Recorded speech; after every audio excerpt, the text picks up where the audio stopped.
Buenos días, buenas tardes, buenas noches, bienvenidas al podcast distópico, el resumen semanal de noticias que habitualmente ofrecemos en Revista Distopía, una producción noticiosa de más o menos media hora, en la cual repasamos todo lo que ha ido pasando en una mala semana para el gobierno, te diría. Venimos hablándolo, ¿no? Caso Libra, tema Dorni. Ambos temas le han pegado a la Libertad Avanza lo más duro de su relato, lo más profundo de su relato acerca de sí mismos. Y si a eso le sumamos también que los resultados económicos no terminan de llegar. De hecho, esta semana se conoció la cifra de desempleo y creció el desempleo según el INDEC. También vemos que no solamente el gobierno no es lo que dice ser, sino que además no cumple con lo que supuestamente vino a hacer y sabía hacerlo de taquito. Obviamente que esto hay que relativizarlo, ¿no? Porque si bien es cierto que la tolerancia ya no es la misma, la paciencia se le agota a los pueblos siempre, también es cierto que no hay contraparte del otro lado, entonces Milei y los libertarios tienen margen para volver a emerger, ¿no? Claramente, pero sí es cierto que estamos en una mala racha para el gobierno nacional y vamos a ir repasando todos estos temas y obviamente algunos otros que también han sido de relevancia durante la semana que nos está abduciendo en esta entrega, así que si te parece ya mismo empezamos y como siempre te digo, todo va tan rápido que este podcast se autodestruye rapidísimo, así que quédate hasta el final.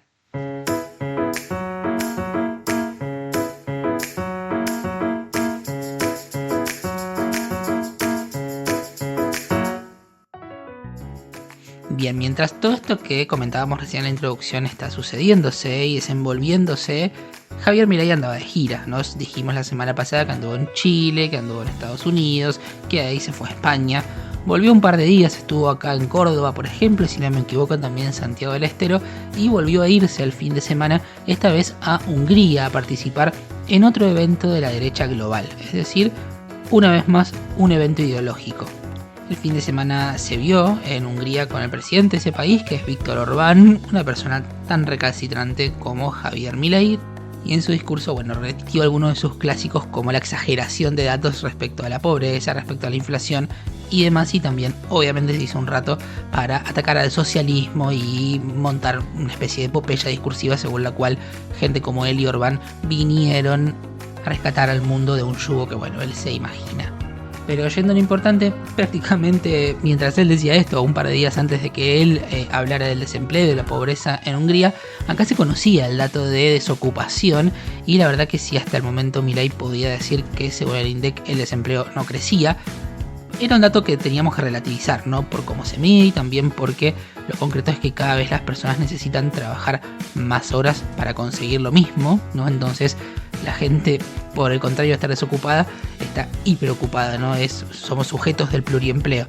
Pero además de eso, creció la desocupación también. En el cuarto trimestre del año pasado subió el desempleo a nivel interanual de 6.4 a 7.5 y al mismo tiempo bajó la tasa de empleo de 45.7 a 45%. O sea, aunque haya pluriempleo, aunque haya aumentado el cuentapropismo y el monotributismo, también crece la desocupación. Es el número más alto de desempleo desde la pandemia y si vamos al estado afecta mucho más a los jóvenes menores de 29 años y también particularmente a las mujeres. Ya hay datos que venían advirtiendo un poco de esto. Por ejemplo, la CTA, a través de uno de sus expertos, Luis Campo, había observado que en lo que va de la gestión de gobierno, 288.815 asalariados perdieron su trabajo, algo que apenas se compensan con un fuerte aumento del monotributo y por supuesto estamos hablando de menor calidad laboral. Creo que esta ha sido la noticia de la semana, obviamente hay otras más ruidosas, ahora las vamos a desandar, pero el tema de desocupación para mí se lleva la centralidad de lo que ha pasado en estos últimos días.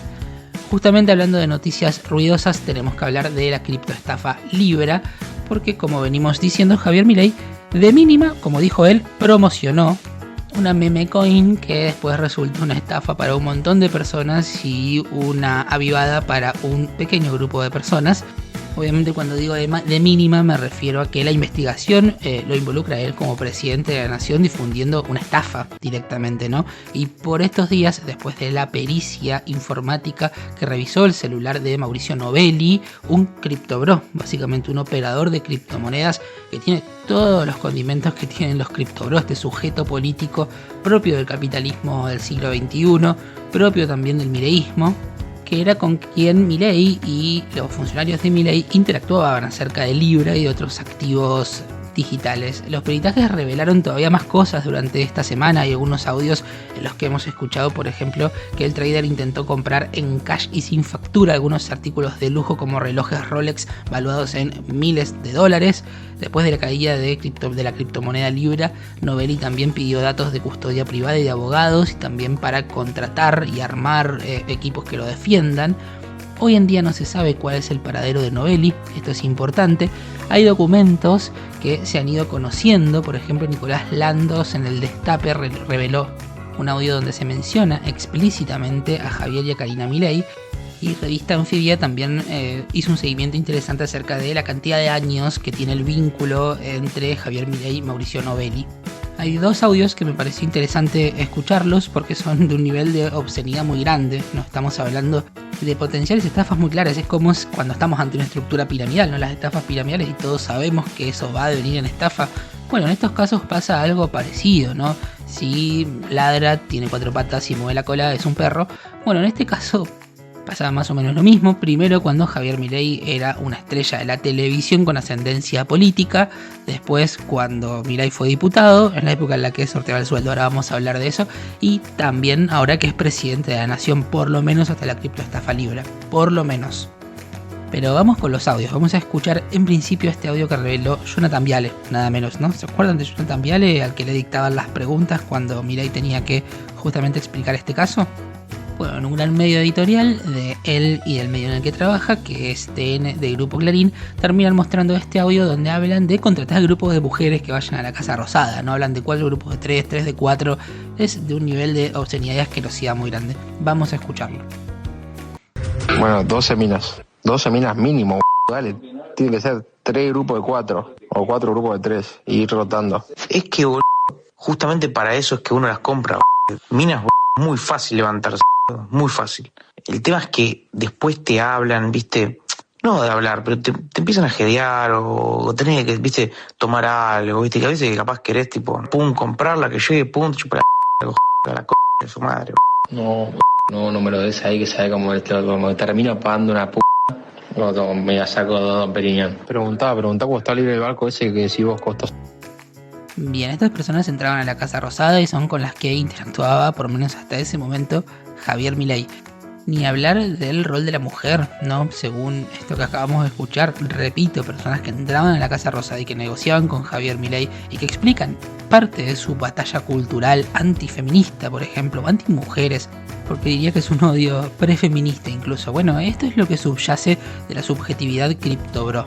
30 años tiene Novelli, o tenía por lo menos en ese momento. El siguiente audio responde a otra cuestión, porque después de la criptoestafa Libra, Javier Milei dice que él solamente promociona un proyecto que supuestamente iba a hacer crecer a la Argentina y a sus pymes, que es como se difundía esta meme coin, y la cosa es que siempre estuvo atrás la sospecha de que había un pago por esto que había hecho Javier Milei. De hecho, muchas fuentes especializadas y personas que saben sobre esto dicen que esto claramente tenía una contraprestación. Bueno, en un nuevo audio de Novelli que surge de esta pericia informática, se habla directamente de sueldos y de pagos a principio de mes. E incluso, si nos retrotraemos a cuando Javier Milei era diputado, se habla de un pago de $2.000 por lo menos. Decimos a Milei, pero también hemos visto, por ejemplo, a Emanuel Danan, que es influencer libertario. Hemos visto a Manuel Adorni, otra vez, promocionando este tipo de cursos vinculados con criptoactivos y con criptomonedas. Así que vamos a escuchar esto que se filtró de la pericia informática Novelli. Ok, bueno, esto es algo importante a tener en cuenta, porque a los influencers les pagamos todos los meses, son sueldos. Lo de Milei y lo de UCT, 2.000 son todos los meses, es sueldo. Bueno, lo que le pagamos a Danan por pesos también es sueldo. Y también lo que le pagamos a Danan es sueldo. De última, para evitar confusiones, si querés, lo podemos meter dentro de sueldos. O bueno, ahí en influencers, pero eso tenés que calcularlo todos los meses porque es a principio de mes eso, ¿viste? Es igual que los sueldos. Bien, ahí escuchábamos entonces a Novelli, que quedaba clarísimo que estaba hablando de sueldos, ¿no? Por si quedaban dudas, Lo dijo no una, ni dos, ni tres, lo dijo varias veces. Y si nos retrotraemos, como decía recién, a la época en la que Milei era diputado, seguramente todos recordaremos que él sorteaba su dieta como diputado. Había que inscribirse en una página, él hacía un show, a veces entregaba en persona, por lo menos las primeras veces. Bueno, ahora queda en claro por qué él sorteaba su dieta, porque evidentemente su financiamiento estaba en otro lado y estaba en este tipo de negociados bastante poco claros que llegaron a la Casa Rosada junto a él en forma de estafa. Bien, creo que al tema Libra le queda todavía bastante camino para recorrer, ¿no? Me parece que es bastante obsceno todo esto. Pasa también que es complicado imaginarse una criptomoneda, una meme coin, porque esto configura una estafa. Es poco visual, ¿no? Creo que si bien es más grave, este caso tiene menos potencialidad de daño para el gobierno que por ejemplo el caso Adorni, ¿no? Porque todos sabemos lo que es una propiedad sin declarar, o lo mismo que pasaba durante el kirchnerismo cuando nos decían bolsos de dinero que se tiraban a un convento o cuadernos donde se anotaban movimientos. Es más fácil imaginárselo, ¿no? Simbólicamente estamos hablando de un proceso de menor abstracción. Por eso es que justamente el caso Adorni tiene más potencialidad de daño y el gobierno está ante una decisión que creo yo es relevante, porque a Adorni siguieron apareciéndole propiedades, ¿no? Le apareció una casa en un country, intentaron defenderlo diciendo que esa propiedad no era de lujo. La verdad es que solo vimos el frente, ¿no? No vimos atrás. Por otro lado, si no es de lujo, igual debería estar declarada, ¿no? Pero a esto se suma también que hubo más datos vinculados con los famosos vuelos en aviones privados. Parece ser que el avión en el que Adorni viajó a Punta del Este tuvo un pago de la productora del periodista Marcelo Grandio, que además trabaja en la televisión pública. Recordemos, ahora Adorni es jefe de gabinete, pero hasta antes de ser jefe de gabinete era vocero, era ministro de comunicaciones del gobierno. Bajo su órbita estaba la televisión pública. Volviendo a lo que conversábamos la semana pasada, obviamente si ellos levantan la voz de la moral tan alto, después cualquier denuncia se vuelve irremontable y esto genera un encerrón en el gobierno, porque si lo defienden, ¿no? Si lo bancan, si lo aguantan a Manuel Adorni, están haciendo la vista gorda ante un posible caso de corrupción del que todos estamos viendo pruebas en tiempo real. Si lo echan, también es incriminatorio, ¿no? Porque están asumiendo que en el seno de su gobierno había casos de corrupción, nada menos que de Manuel Adorni, que fue vocero presidencial, es persona de confianza del presidente, su jefe de gabinete y fue en las elecciones pasadas su candidato a diputado por la ciudad de Buenos Aires, ¿no? A legislador porteño en realidad, después no asumió, pero ellos necesitaban ganar esa elección. Dicen desde el gobierno que ellos pueden aguantar y que dentro de un tiempo nadie va a hablar del tema Adorni. Qué sé yo, puede que tengan un punto. Nadie está hablando demasiado, por ejemplo, de José Luis Espert, a quien sí retiraron de la candidatura. Esto explotó en plena campaña. ¿Se acuerdan del tema de los narcovínculos de José Luis Espert? Aún así, tenemos que matizarlo con el otro dato que decíamos en la introducción. No sé si es la misma la paciencia social, no sé si en este momento la gente está dispuesta a tolerar las mismas cosas, y sí creo que el efecto acumulación va desgastando, que no es lo mismo el primer golpe que el segundo que el tercero. Circulan posibles nombres de reemplazos para Manuel Adorni, repito, todo indica que el gobierno está dispuesto a aguantar un poco al jefe de gabinete si es que la causa no termina de estallar en la opinión pública. Se habla de que podría reemplazarlo Sandra Petovelo, que es la actual ministra de Capital Humano. También se habla de Diego Santilli, en este caso estamos hablando de una persona filopro, por lo cual no sé si es una idea tan grata para el gobierno levantarle el perfil, llevándolo a la jefatura de gabinete. También está Sebastián Pareja, que es otra persona que podría llegar a ser candidato a gobernador de la provincia de Buenos Aires, pero que no es tan conocido. Y también está la posibilidad de que sea Martín Menem, que salga de la Cámara de Diputados y vaya a la jefatura de gabinete. Bien, hasta aquí los escándalos del gobierno por esta semana y también algo que para mí es el tema de estos días, que es el aumento del desempleo, que ahora se ve claramente en los números oficiales y además se suma la situación de erosión de las condiciones de vida de las personas que todos percibimos diariamente. Dos temas de política internacional antes de ir al pequeño corte que habitualmente hacemos. Primero, hoy durante la mañana circuló la versión de que habría una tregua de 5 días en la guerra entre Estados Unidos e Irán. Hubo un tuit de Javier Milei, después hubo trascendidos de que Irán no estaba dispuesto a hacer esta tregua. Trump dio detalles acerca de estas negociaciones con los líderes iraníes y finalmente lo que podemos decir, a modo de síntesis de todo esto, es que al menos Estados Unidos durante 5 días va a cesar o va a minorar en sus ataques.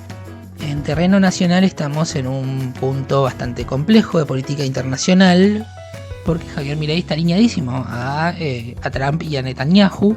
Obviamente esto tiene motivos de sujeción política que ha comprado el imperio seguramente, pero se le busca una retórica nacionalista para que lo que se diga no sea solamente que Javier Milei nos metió en una guerra, ¿no?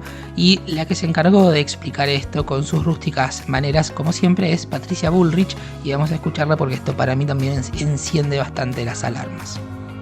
No comparto para nada su posición, senador, porque, acá han pasado muchas cosas con Irán en la Argentina. Hemos tenido 2 ataques a 2 instituciones, una embajada derrumbada y la AMIA derrumbada, un memorándum con Irán que fue declarado inconstitucional porque era darle al que realizó el ataque la posibilidad de juzgarse a sí mismo en su propio país, algo nunca visto en la historia judicial de ningún país del mundo.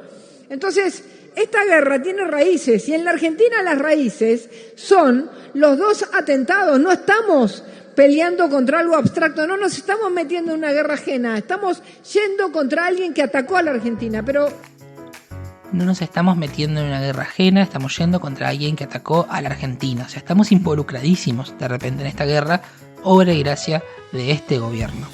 Leí por estos días un artículo muy interesante que lo recomiendo, lo leí en Cenital, es de Juan Gabriel Tocaltián, que es analista internacional, y se llama Argentina y la pulsión belicista. Es muy interesante, repito, Argentina y la pulsión belicista de Juan Gabriel Tocaltián en Cenital. Lo recomiendo porque él es experto y claramente tiene una visión muy aguda acerca de todo este conflicto y particularmente de la posición argentina.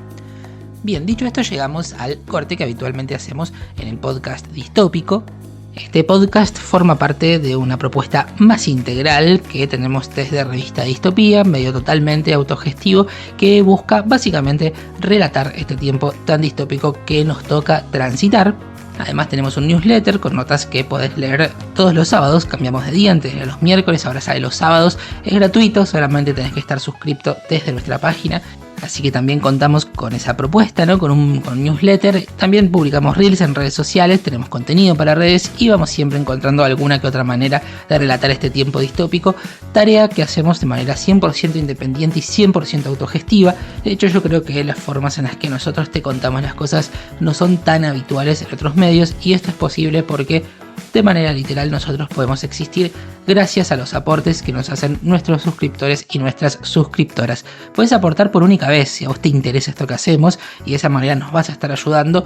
Por otro lado, supongamos que no podés o no querés aportar con dinero, también podés ayudarnos en lo que nosotros llamamos alabanzas al dios algoritmo, que tienen que ver básicamente por esta mediación a través de la cual nos estás escuchando, ¿no? Con los algoritmos. Podés darle me gusta a este episodio en la red social, la plataforma que nos estés escuchando, podés compartirlo, comentarlo, subir una foto y etiquetarnos escuchándolo. Todo eso nos va a ayudar muchísimo a darle circulación y visibilidad a este producto, y de esa forma también nos vas a ayudar a que sigamos relatando este tiempo distópico. Dicho esto, volvemos con la información y vamos con algunas noticias de la oposición. En principio de la semana que pasó indagaron a Cristina Fernández de Kirchner. La expresidenta compareció ante la justicia por la causa de los cuadernos de las coimas en los tribunales de Comodoro Pi. Hubo una movilización de la cámpora desde las 7 de la mañana. Dato no menor, la convocatoria fue reposteada por el gobernador Axel Kicillof.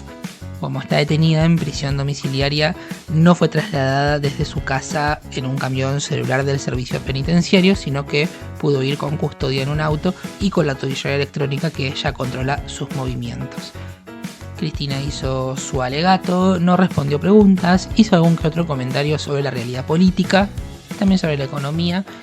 Ya habiendo terminado la declaración, volvió a su domicilio y posteó en sus redes sociales al respecto, pero no fue demasiado incendiaria. La verdad es que vemos una Cristina que está optando por el silencio. Yo creo que es un silencio estratégico, un silencio calculado. Por otro lado, desde el PRO, Mauricio Macri protagonizó la convención del PRO. Dio un discurso bastante curioso. Él dijo que su partido, el PRO, es el siguiente paso después de Milei. A mí particularmente me parecen que es uno de los pasos anteriores que posibilitó que llegara Milei, que mucho de lo que está haciendo Milei es lo que a Macri le hubiese gustado hacer, pero no se animó a hacer. Así que me cuesta imaginármelo como un siguiente paso. Pero bueno, eso es lo que él dijo. Laura Alonso, que fue la titular de su oficina anticorrupción cuando fue presidente, le cambiaron las reglas para que pueda ser titular de la oficina anticorrupción. Dijo que lo quiere de candidato a presidente. Desde el propio espacio soslayaron esta posibilidad, así que me parece que no es la pretensión de Mauricio Macri.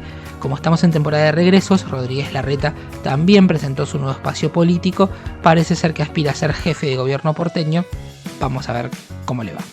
Por supuesto que también tuvimos el miércoles nueva jornada de represión para jubilados y jubiladas, porque el gobierno puede estar siendo bastante acorralado, pero no abandona sus viejas costumbres. Esta semana un fotógrafo, un fotoperiodista, Federico Guardavasi, contó lo que le tocó a él padecer.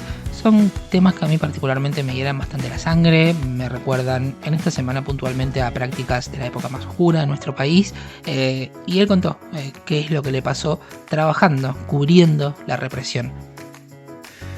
2 oficiales de civiles me detuvieron en Constitución, reportando que era de cara sospechosa, pidiéndome registrar mi mochila, en el cual contenía todos mis elementos de cobertura, como también personales. Me retienen contra la pared de entre la entrada del subte y el cambio de la Constitución. Los oficiales empiezan a exigirme documentación, yo les empiezo a dar mi documentación dicha, digamos, malmente mencionada, les di mi DNI, mi nombre, me lo presenté, consulté cuál era el motivo de la detención, seguían remarcando lo sospechoso, o sea que tenía conducta sospechosa, exigí su documentación, que se presentaran, que me dijeran quiénes son, me ignoraron. En el momento que yo digo eso, empiezan a acercarse, yo me retiro hacia mi espalda, tocando la pared. En el sí, la gente noto que la gente ignora la situación y me siento bastante expuesto, en el cual procedo a decirle qué es lo que deseaban, qué era lo que querían, y me dicen, queremos la memoria. Yo entiendo que al pedirme eso, ubicaron que era reportero gráfico, por lo menos que estaba cubriendo ese mismo día. Cuando yo no contesto, proceden a sujetarme desde el hombro uno de los enganches de la mochila. Yo ahí vuelvo a repetir qué es lo que quieren, vuelven a exigirme la memoria. Yo prontamente, de manera segura, retiro la memoria de mi cama y se las entrego con la condición de que me dejaran ir. Ellos me aclaran que sí, que si yo les daba la memoria, lo dejamos ahí, bien dicho como lo dijeron ellos, lo dejamos acá. Procedo a darles la memoria y cuando les procedo a dar la memoria, ellos riéndose me dicen, nos vemos el miércoles siguiente. Bueno, esto debería interpelar, ¿no? Esto no debería pasar inadvertido. Bueno, me quedo con algo de lo que decía recién Federico. Él decía que se sintió desprotegido porque la gente empezó a ignorar lo que le pasaba, no le daban bolilla. Y creo que hay algo de esto pasando, ¿no? Hay cosas muy terribles que vemos todos los días y hay una interpelación que no sucede. Querían solamente la memoria de su cámara y ni hablar de lo que le dijeron cuando lo dejaron ir, ¿no? Nos vemos el próximo miércoles. Es increíble que se haya vuelto una costumbre, una tradición para este gobierno reprimir jubilados y atacar particularmente reporteros y reporteros gráficos todas las semanas en este país. De hecho, por estos días también dio una nota Pablo Grillo, habló del 24 de marzo y demás. Es muy interesante, está en Revista Cítrica, recomiendo escucharla. No vamos a tener tiempo para pasar un fragmento, pero sí me parece importante decir que volvió a hablar Pablo Grillo, que él es el testigo y el principal símbolo de la represión de todos los miércoles en Argentina. A él casi lo matan, él peleó por su vida, él tiene secuelas irrecuperables después de la represión. Respecto a su caso, Patricia Bullrich y todo el gobierno difundió versiones totalmente falsas. No hay justicia por lo que le pasó, por lo tanto que él haya vuelto a dar una entrevista a mí me parece un hecho totalmente importante. Y ya que estamos en tema represión, publicó su informe anual Correpi, la Coordinadora contra la Represión Policial. Es una institución que vale mucho la pena sostener y cuyos informes son trascendentales. Para mí son de los fundamentales de cada año de la situación represiva. Este informe de Correpi, también el del CELS sobre la situación de la crueldad en instituciones de encierro, en penitenciarías, pero particularmente acerca del informe de Correpi que todos los años difunde. Es importante decir que según su reporte, desde 1983 más de 10.000 personas fueron asesinadas por el Estado y de ese total más del 10%, repito, más del 10% de esos 10.000 fueron en la gestión de Javier Milei. Es decir, la cantidad de muertes duplica a las gestiones con mayores índices de asesinados por las fuerzas represivas y estamos hablando de una gestión que al momento de cierre de ese informe llevaba la mitad de su gobierno. Todo el informe de Correpi es fundamental, yo recomiendo muchísimo siempre leerlo y difundirlo, así que seguramente lo vamos a dejar en las redes sociales, pero me parece que sí es relevante decir que casos como el de Federico, el de Pablo Grillo, o lo que vemos todos los miércoles con los jubilados, con las personas con discapacidad, con las personas que protestan, no es la excepción, es la regla en este momento. Estamos viviendo en un estado de represión. Siempre lo dijimos, por otro lado, esto sucede porque el ajuste cierra como tiene que cerrar, ¿no? Si es con gente afuera es a los palos, y justamente en febrero cayó a nivel interanual el índice de confianza empresarial de la industria manufacturera. Es decir, vemos de nuevo índices acerca de que en la economía Javier Milei no le está yendo demasiado bien. Este indicador puntualmente se calcula a partir de la opinión empresarial sobre expectativas del volumen de producción, la cartera de clientes y el nivel actual de stock, y en promedio dio menos 18.7, es decir, casi 19 puntos negativos. Y lo que tienen en cuenta los empresarios para responder es qué cambios esperan en volumen de producción durante marzo y mayo del 2026 respecto de la situación de ese momento, cómo consideran la situación de la cartera total de pedidos de los clientes y cómo está el nivel de stock de productos terminados en términos de volumen.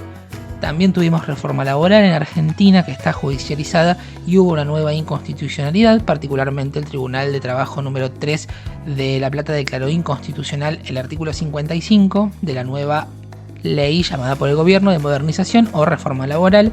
Es el artículo de cálculo de indemnizaciones que están limitadas y se suma al fallo que habíamos hablado la semana pasada en Córdoba sobre este mismo artículo. ¿Qué es lo que considera el fallo? Bueno, que la ley viola derechos de los trabajadores previstos en la Constitución Nacional, en el 14 bis, en el 16 y en el 17, y se establece que en ese caso puntual el trabajador denunciante sea indemnizado según las condiciones de la ley anterior. También en términos económicos, el consumo de carne vacuna alcanzó el nivel más bajo en 20 años. Estamos hablando de un informe de la Cámara de la Industria y el Comercio de Carnes, y en febrero la ingesta cayó un 13.8 interanual y en promedio por años los argentinos comemos 47.3 kilos por habitante, y esos son 22 kilos menos que los 69.5 que fueron récord en 2008. Por su parte, en el primer bimestre del año las exportaciones subieron 6.6% interanual, así que esto un poco debe explicarlo, ¿no? Se exporta más, se consume menos adentro porque el precio sube. Subió el precio de la nafta, vemos cuestiones globales, cuestiones internacionales que explican parte de este aumento. También se conoció un reporte que dice que Argentina tiene el tercer valor de la nafta más caro de la región, solamente más barato que en Uruguay y que en Perú.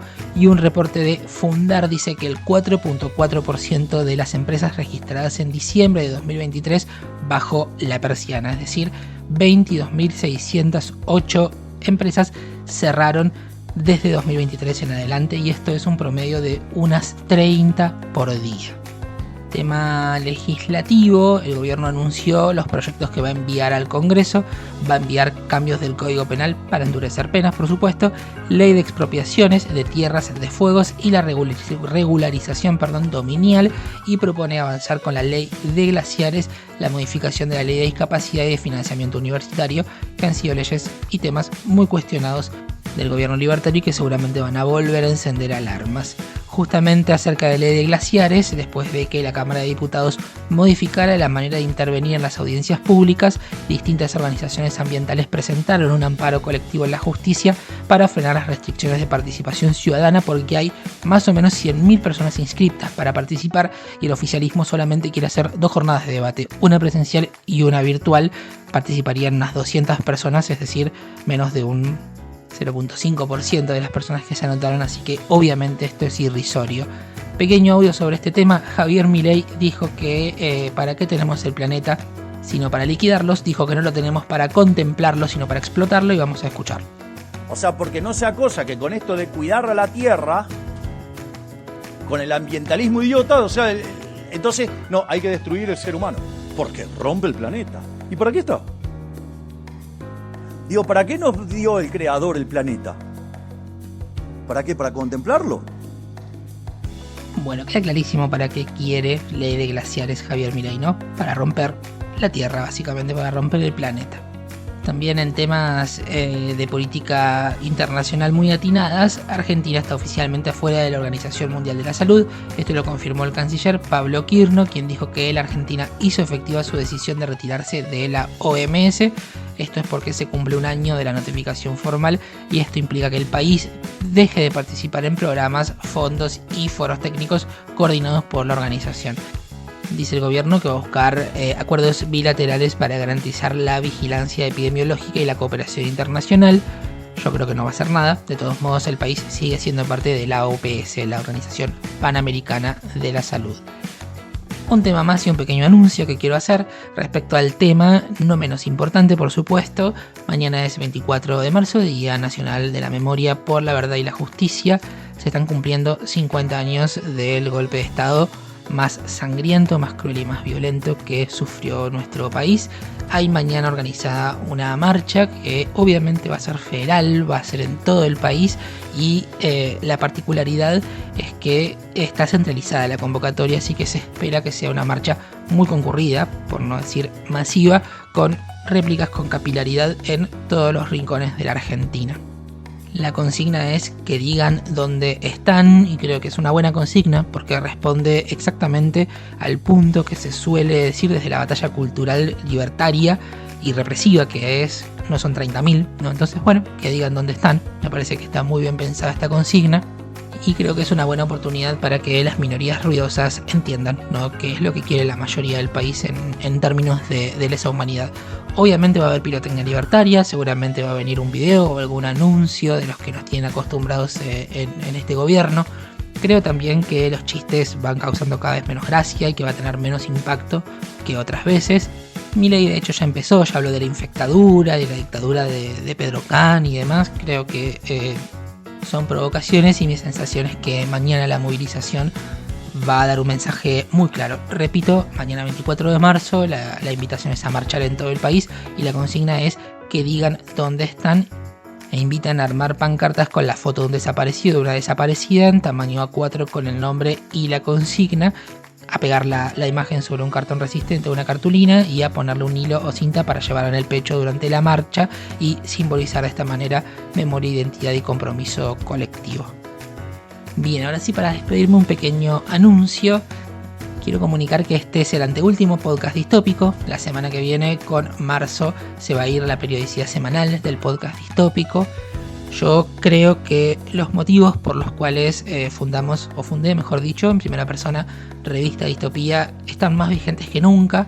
Empezamos con Distopía antes de que Milei sea presidente, antes de que Trump sea reelecto.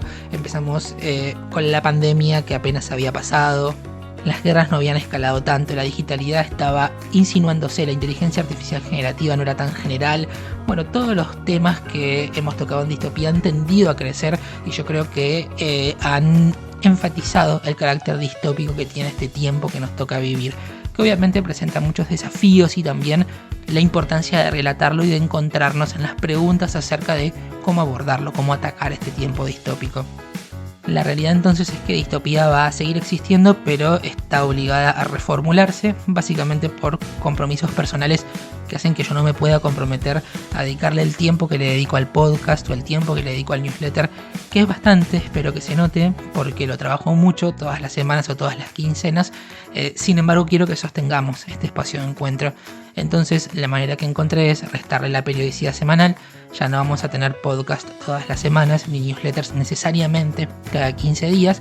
Sí vamos a comunicar en redes sociales y yo creo que vamos a ir encontrando formas de encontrarnos y de interpelarnos en la distopía.